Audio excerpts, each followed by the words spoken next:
This video is designed to review with you the basics of changes in market equilibrium.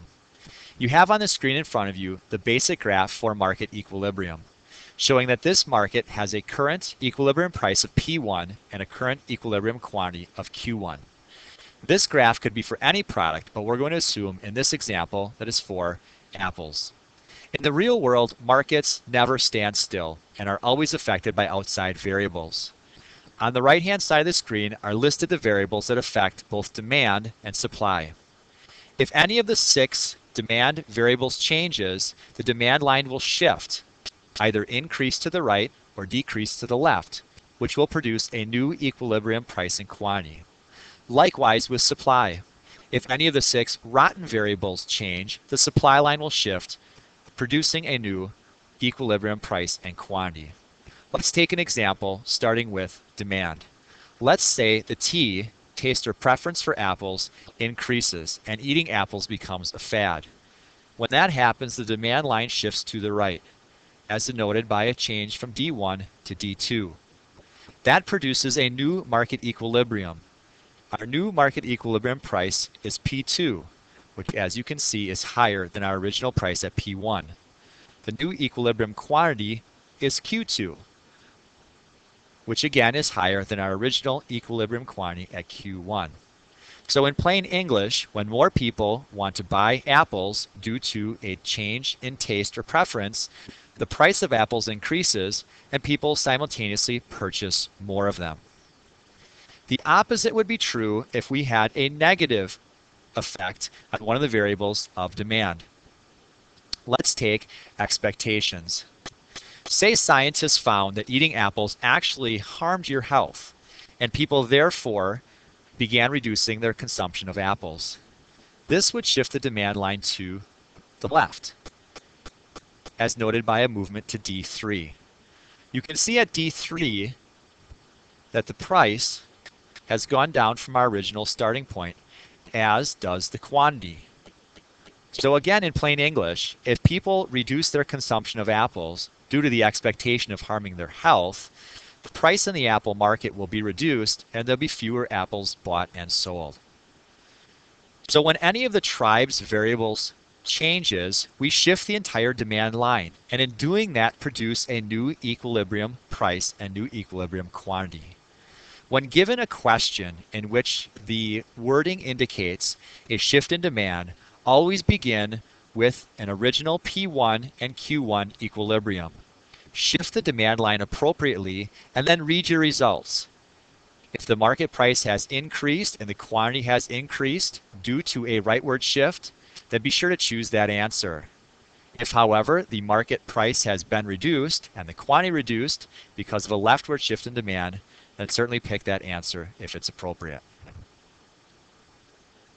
So far, we have discussed only changes to one of the factors of demand, but we could just as easily see a change in one of the supply factors. Let's say, for example, that the number of apple producers increased. A number of farmers who had been producing other crops switched over their land to produce apples. This would result in a rightward shift in the supply line, as demonstrated by a shift to S2. At S2, we have a new equilibrium price and quantity.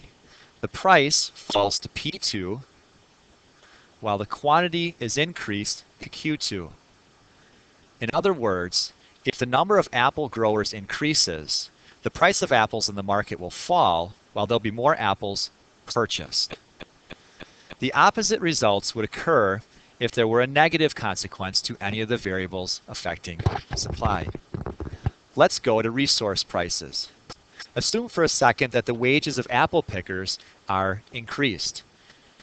Increased wages hurt the profitability of apple growers and would shift the supply line to S3.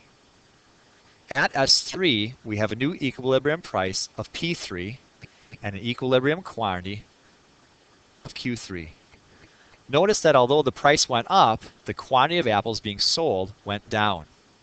In plain English, if apple growers had to pay their workers more, they would ultimately charge more for their apples in the market, but be unable to sell as many as they had previously.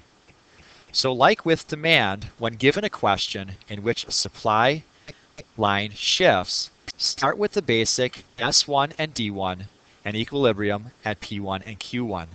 Shift the supply line appropriately and then read the results.